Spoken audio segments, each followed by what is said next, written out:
Hello students, so I've been asked by Masababe to share with you what it was like going to the UK to study, what it's like to stay in the UK, studying in the UK.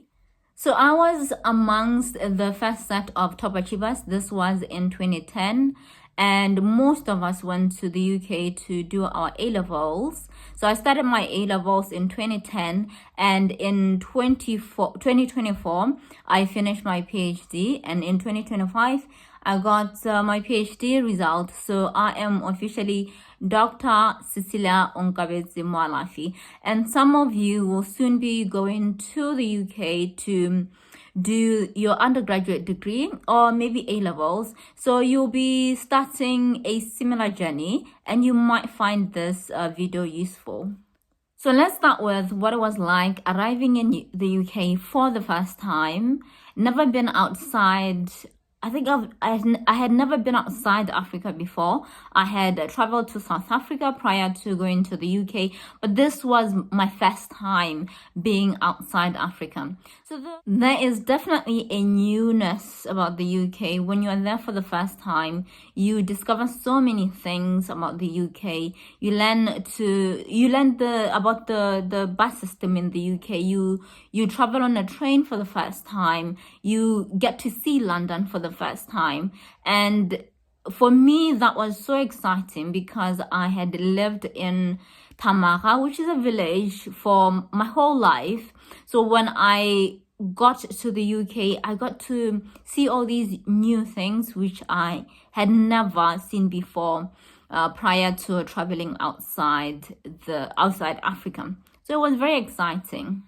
I think what hits you is when you first get to the UK is the realization that you are going to have to start speaking English from that point on. So you have to get yourself in that mindset of, I have to be able to speak English all the time. Of course, when you're with your Botswana friends, you can speak Setswana, but I think I would encourage you to practice speaking English all the time so that when you do get to the UK or when you're speaking to other people who are not your Botswana friends, then you are able to speak English fluently. But you don't need to speak English fluently. You just need to be able to be understood. And as long as you are understood, then you will be able to survive the UK. So yeah, A levels for me, when I was doing my A levels, that time was really exciting because of not just being able to study in the college that I was in, but also being able to travel and see the UK. That was really, really exciting. So if you are going to the UK soon, I'll definitely encourage you to start planning your trips so that you can get together once you're in the UK, get together and start traveling, go to London, go to many other different places that are in the UK. I think it's important to share positive experiences, but also it's crucial that we share also the negative experiences. The first year of my A levels, I was very lonely. It wasn't a fantastic time. But then once the other Botswana students came, we became like a small community there, and that's when I'd say I was able to thrive. But I think overall, you are there to study, so try to focus mostly on your education. And by the time I started my undergraduate degree, I was already used to the UK and I could navigate on my own. I could go around the UK pretty much on my own. And what was wonderful about that time was there was a community of Botswana students who were at the university that I was studying at. And we often got together for Christmas parties, for birthday parties, Independence Day celebrations. So it was a wonderful, wonderful time, and it was the greatest time of my life. Then I got to do my master's, and by the time I did my master's, I had I had already been around. I had traveled, so, and I had experienced most things.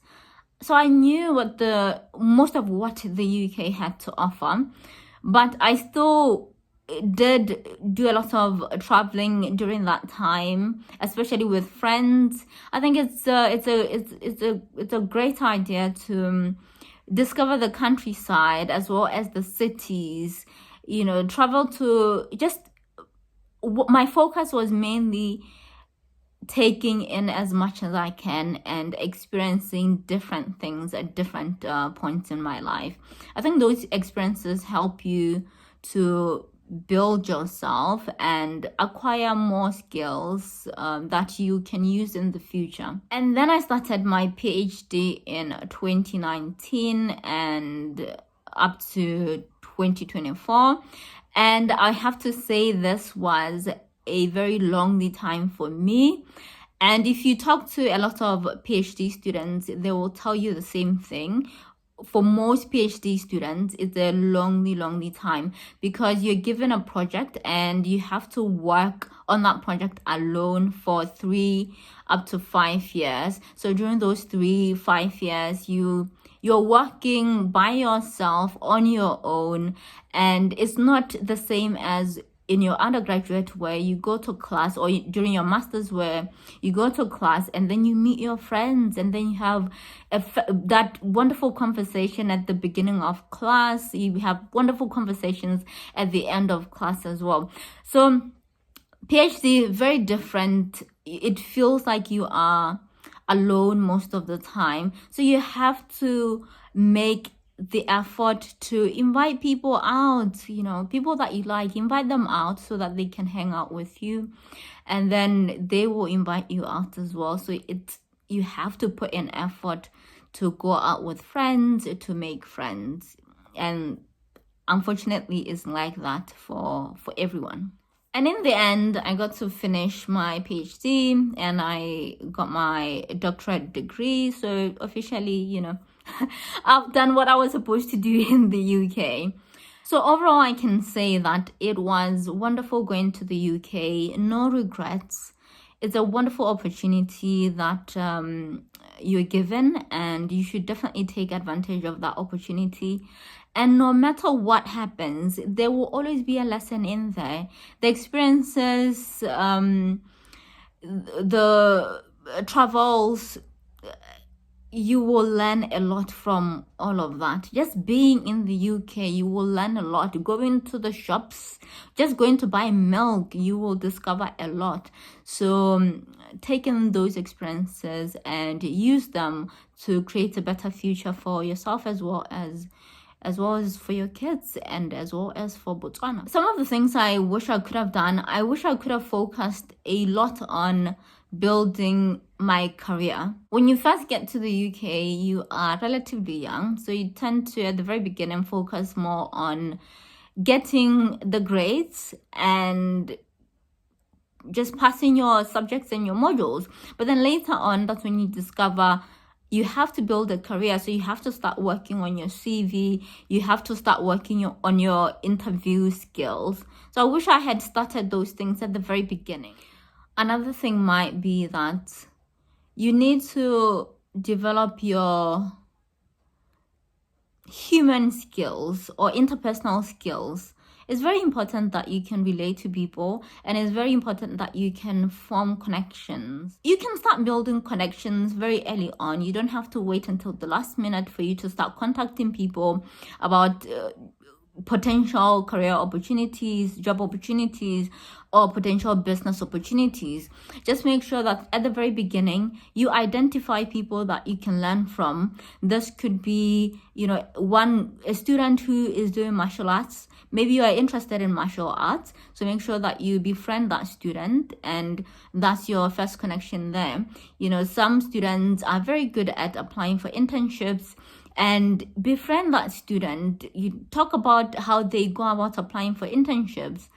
Some students might be really good at starting businesses, so they already have businesses they've started.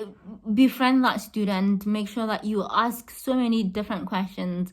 And the wonderful thing about being a student is that most of us have that time to be able to sit down with each other and talk about these different things.